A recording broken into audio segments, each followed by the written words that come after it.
Hello, my name is Lola, and I'm going to be reacting to IMR Scary Tales, three true New York City horror story animated.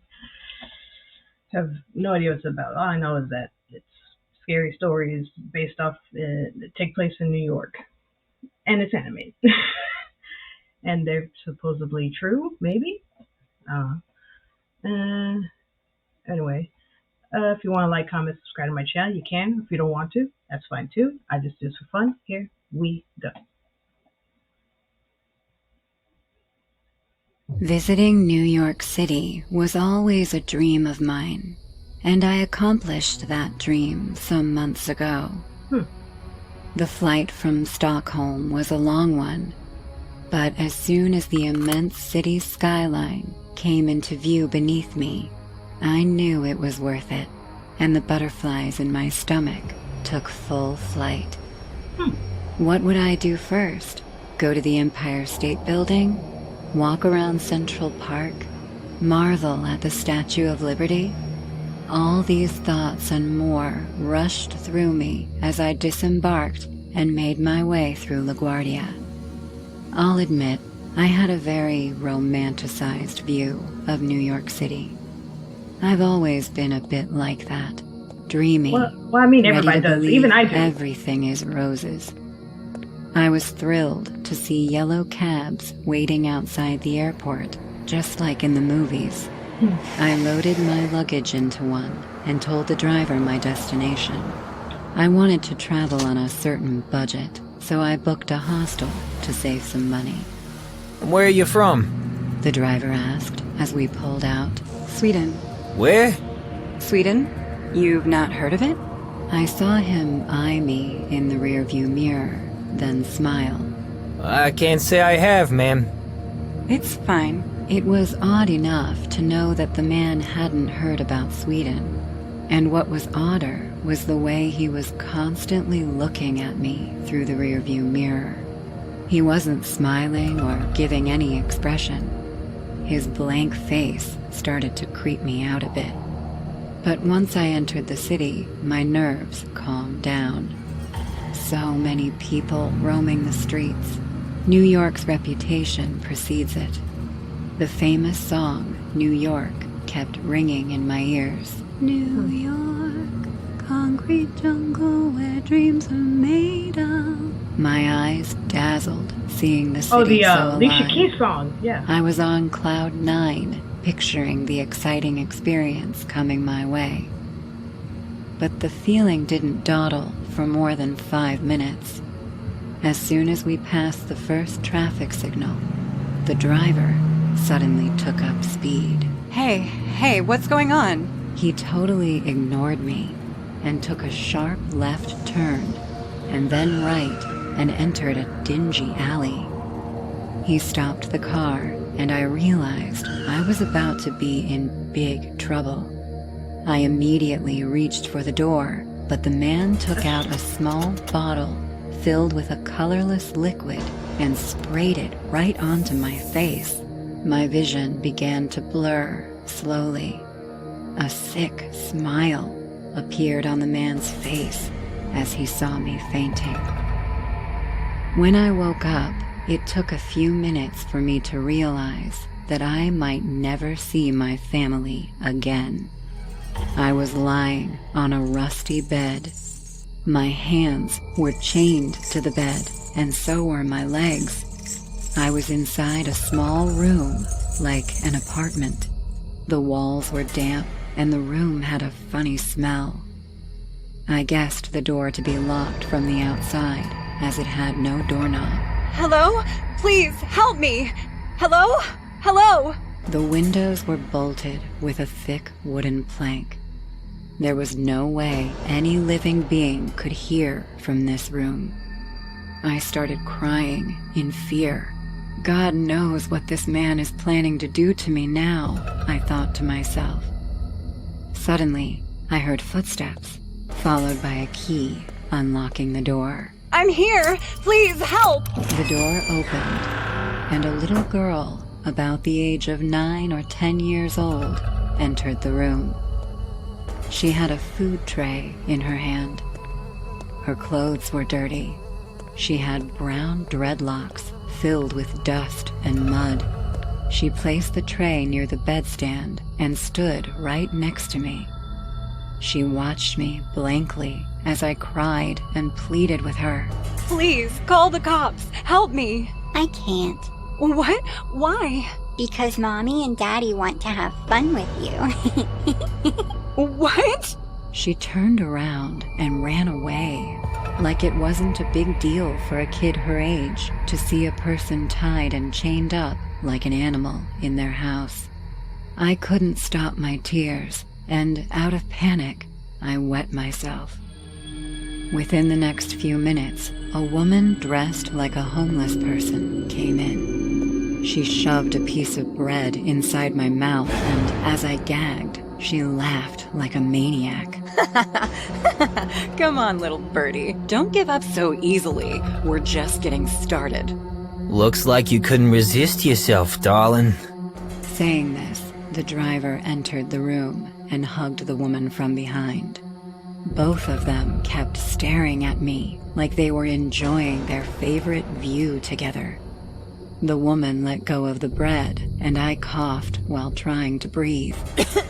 My dad is going to find you. The CCTV camera will have the footage of your car's number plate. You guys won't get away with this. They exchanged a sinister smile among themselves, and the woman punched me in the eye, and then in the nose. I tasted my own blood mixed with my tears, and she said in a low, creepy voice, Do you think we're that stupid? Cameron always changes the number plate before hunting our new victims. You don't think you're the first girl, do you?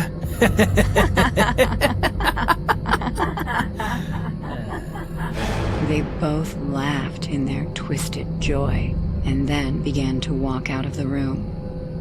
The woman turned back one more time and said, We're going to have to buy some toys for you, darling. Then the three of us can have some fun. They closed the door behind me, and my hope of being free again started to die. I heard a big door closing, followed by a conversation between that woman and the girl. Daddy and I will be back soon. Till then, keep an eye on her, okay? Yes, Mommy, I will. Just like I did for Lucy. Oh, that's my girl. Who? Oh my God. This family is fucking insane. Mm-hmm. Even that little kid is a psychopath, raised by two bigger psychos. After the couple left, the girl came into my room. She stood right next to the bed and checked me out from tip to toe. Her blue, glassy eyes saw through my soul. She then raised her dirt-filled small fingers and touched the locket on my neck. I love this. What is this? It's... my mom gave it to me when I was your age. Do you want it? Her eyes widened, hearing the words she was thinking. She nodded her head, and an idea came to my mind. Okay. Okay, you can have it. Just untie my hands so I can take it off. But Hey, do you want it or not? I want it. Then untie my hands. Go on, sweetheart. She thought something for a few seconds, and then untied my hands one by one. As soon as my hands were free, I grabbed her and tied both of her hands to the bed. I freed my legs and got up from the bed in one jump. The girl didn't scream, didn't say a single word, until I turned back at her before getting the hell out of that house. What she said still gives me goosebumps. You're the first one to get out. I went to the cops, wearing my tattered jeans and a t-shirt with my bloodstains on it. I returned to the house with the cops, but the family was gone. They found 5 dead bodies of young girls in the dingy attic of that apartment. Those girls also came to New York as tourists. I don't know where that family is now, but if you 3 psychos are watching this, I hope you go to hell. Hey guys, I hope you're enjoying the video. If so, please leave a like. And also, a small percentage of people that watch my videos are actually subscribed. If you want to support this channel and make this channel reach the 1 million mark, please consider subscribing. It's free and you can change your mind later. Enjoy.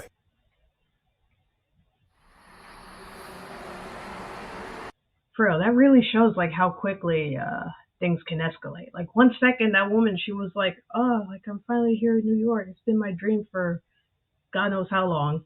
And then the next, you're freaking tied to a bed. It's like, what? Like how? What the hell happened? What?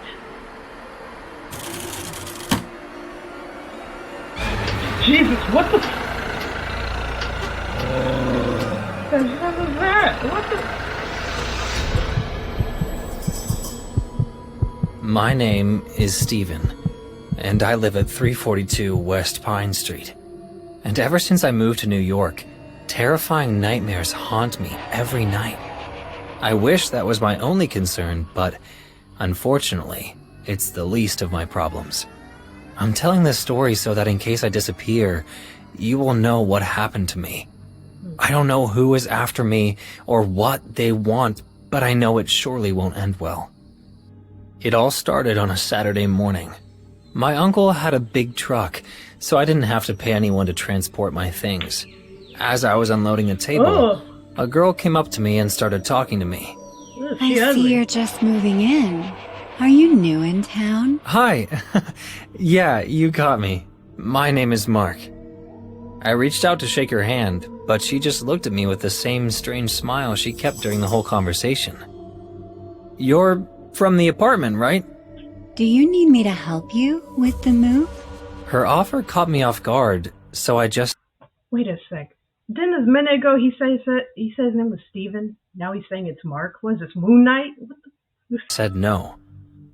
No thanks. We're just finishing up and my uncle is helping me. No problem. It was nice to meet you. I'm sure you'll be very happy here. With a last smile, she just left. Wasn't this girl a neighbor? I decided to ignore her and continue with my move. A few hours later, the moving was done and I was alone in my new house. I lay down on the bed and looked up at the ceiling, enjoying the solitude of my new home. I walked over to the window and opened it. This was my first time enjoying the view of New York. I was watching the people walking down the street when something caught my attention. It was the girl who had greeted me earlier. Yeah. She was standing on the sidewalk across the street, staring at me. What the fuck? How does she know I'm here? I waved awkwardly, but she didn't wave back. She just kept looking at me with that strange smile. Not knowing what to do, I closed the window and went back to bed. I would have moved, dude. The next day, I went to do my first shopping before going to visit the Big Apple. I was in line at the supermarket when a person spoke to me from behind. Nice day, isn't it?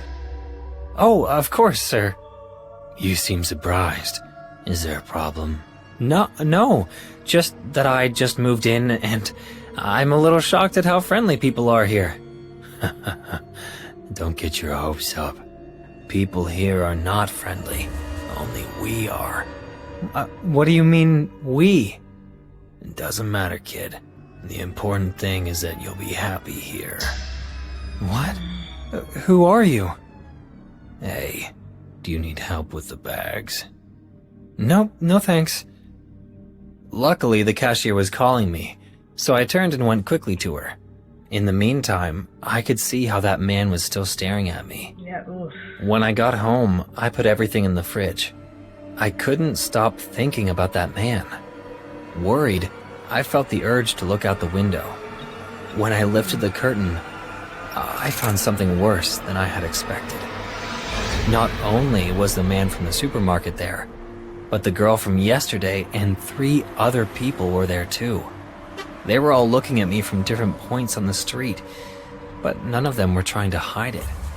They were staring at me, smiling in a gentle way. I closed the window in terror. I didn't know what to do. Over the next few days, it only got worse. Every time I looked at the window, I kept seeing them. There were more and more of them. And worst of all, no one on the street seemed to care. During those days, I had my first dreams about that goat-headed man. He started looking at me from the street like the other people, but every time I dreamed about him, he was closer and closer. Oh. It all came to the highest point on a Tuesday night. The TV was still on to light up my room, but with no sound. I woke up shaken, but this time it wasn't from a nightmare. Every night, I closed the bathroom door, but this time, it was open. A strange sound was coming from it. It was as if someone was there, breathing, watching me from the darkness. I looked quickly and the exit door was closed. There was no way someone could have entered. I grabbed a knife, gathered my strength, and walked slowly toward the bathroom. The breathing got louder and louder as I got closer. Those sounds were not human, but I refused to stay in my bed in fear. I reached out to the interrupter, and as I plunged my hand into the darkness, I felt the air from the breath of whatever was in there dampen my fingers. I mustered all my courage, and when I turned on the light, there was nothing.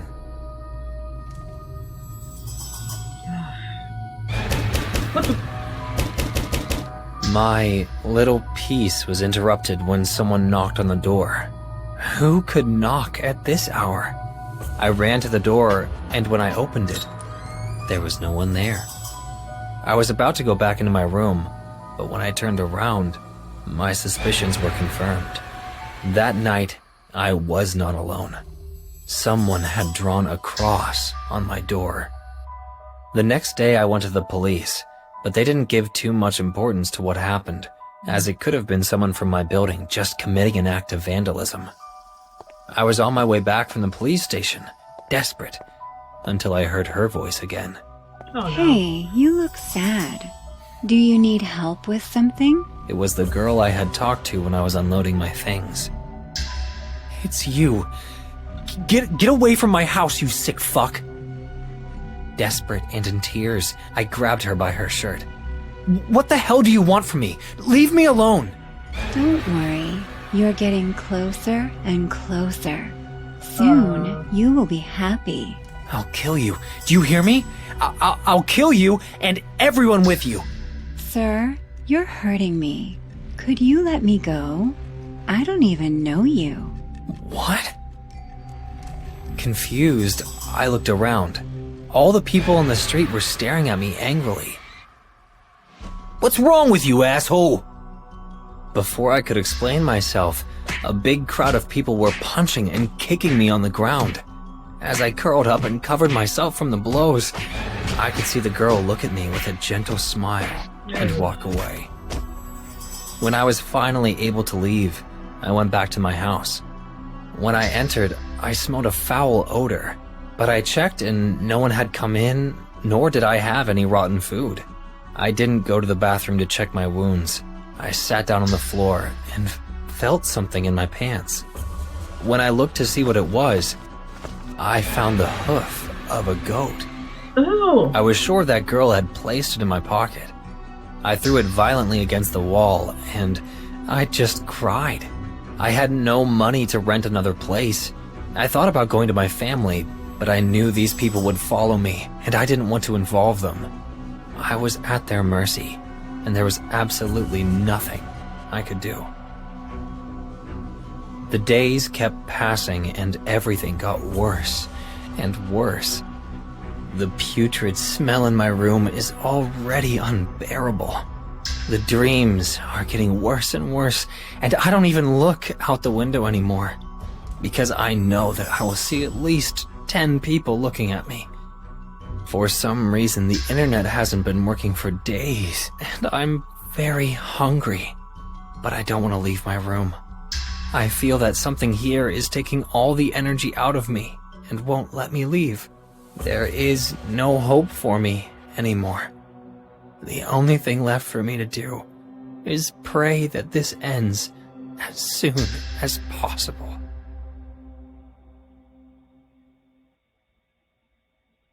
Our entire family had to shift to New York when my father landed a heavy-paid job there. My mom and my grandma were from a small village in Japan, so they were worried about life in New York. But I was excited, because I was done living in the outskirts. My parents decided to enroll me in a private school in New York as they could finally afford a high-quality lifestyle. I was 11 years old, but a bit more naive than the kids of my age. So we moved into a bigger city in a friendly neighborhood. My dad's office was on Fifth Avenue, the heart of the city. For the first few weeks, my dad used to drop me off at school, and my mom picked me up. But once I started making friends who lived close to my house, I stopped taking rides from my parents. My mom often scolded me for that, but I ignored it. I was already the new kid, hence I didn't want any more embarrassment. It was a Tuesday. My mom had to go to the dentist with my grandma, so my dad sent me his office car to pick me up from school. We planned to go to a basketball game, so I went to my dad's office. It was a huge building on Fifth Avenue. I've never been to any place like that before.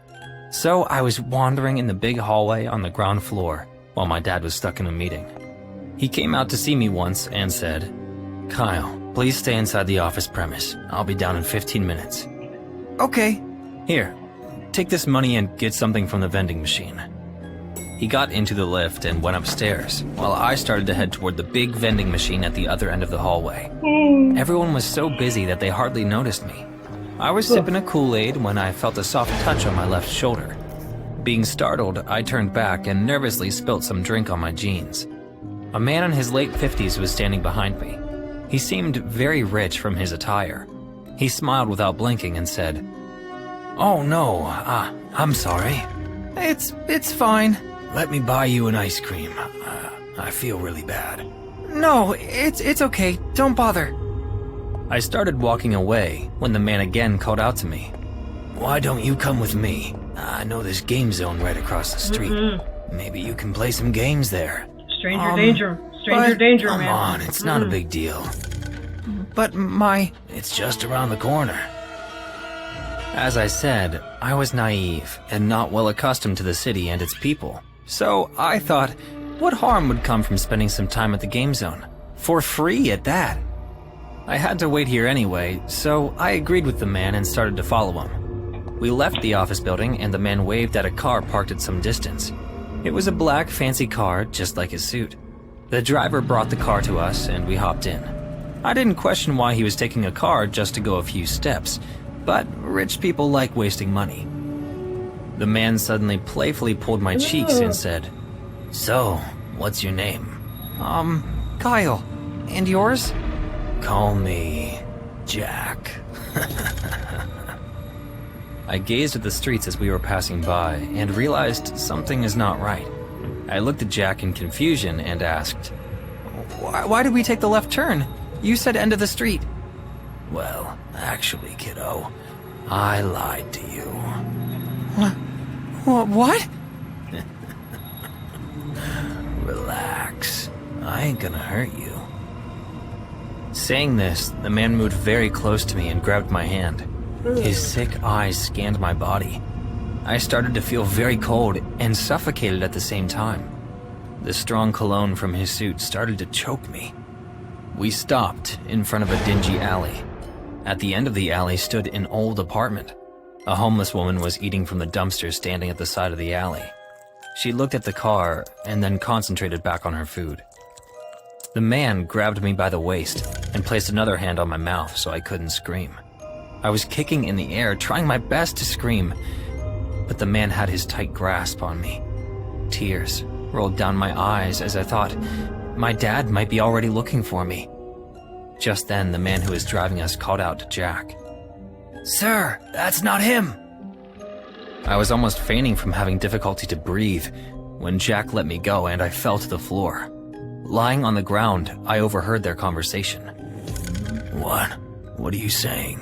"I got a teenage boy for you. Red-haired Spanish boy. This boy is not him." "Oh, what the fuck? I can't let him go now. I will be exposed, you dumb idiot." That's when I knew I had to get up and run. Run for my life. Yeah, just run. I sprinted dude. like a Just hawk and the man screamed, "Catch him! Shit! Start the car! Start the fucking car!" But I didn't stop. I didn't fall. I survived. When I finally reached the main road and saw a crowd filled in the streets, I collapsed on the sidewalk and started to sob. A cop was patrolling the area on his motorbike, and he noticed me on the side of the road.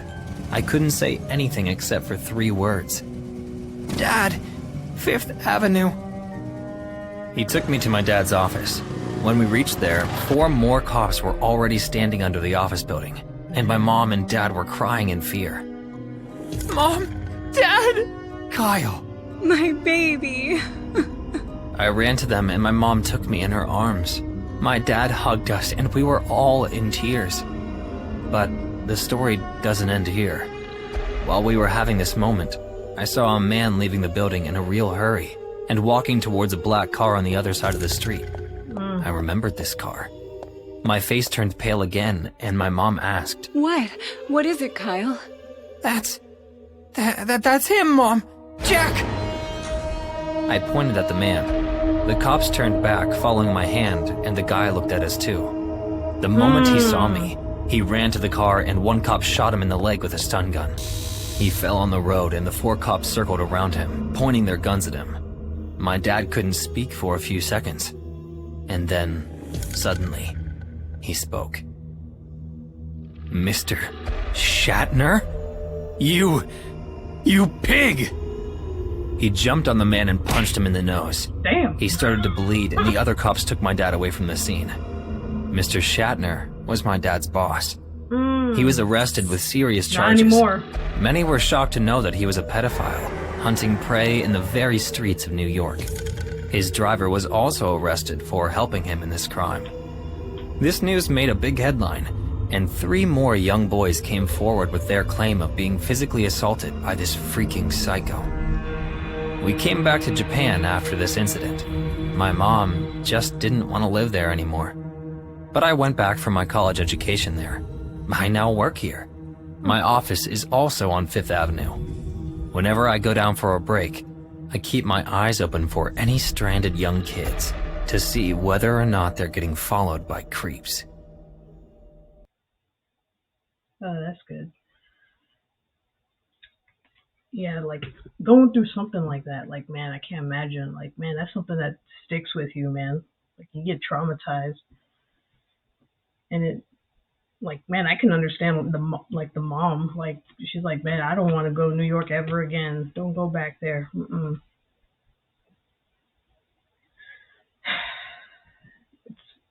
I'm glad that it had a happy ending. You know, I mean, well, 2 out of 3 of these stories had a happy ending. That's good. Anyway, that's my reaction to 3 true New York City horror stories animated by IMR Scary Tales. I'll put a link in the description for the original video. See y'all in the next one. Bye.